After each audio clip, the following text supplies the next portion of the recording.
નમસ્કાર, હું છું પ્રિયા અને તમે જોઈ રહ્યા છો જનતા કી જાણકારી ન્યૂઝ। નજર કરીએ આજના સમાચાર ઉપર। તળાવ માવસરી રોડ પર કાર સાથે બે યુવાનો પાણીમાં ફસાયા। થરાદ ફાયર બ્રિગેડે સફળ બચાવ કર્યો। તારીખ 18 સપ્ટેમ્બર 2025 રાત્રે લગભગ 10:32 વાગે થરાદ નગરપાલિકા ફાયર બ્રિગેડને કોલ મળ્યો કે તળાવ માવસરી રોડ પર કાર સાથે બે યુવાનો વરસાદી પાણીમાં ફસાઈ ગયા છે। કોલ મળતા જ ફાયર બ્રિગેડની ટીમ તાત્કાલિક ઘટના સ્થળે પહોંચી ગઈ અને ઝડપથી બચાવ કામગીરી હાથ ધરી।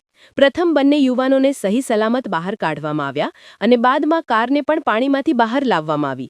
જાણવા મળ્યા મુજબ બંને યુવાનો બનાસકાંઠાના દાંતા તાલુકાના રહેવાસી છે અને રાજસ્થાનના ભલગાંવ ગામે પોતાના સગા સંબંધીઓને મળ્યા બાદ પરત ફરી રહ્યા હતા।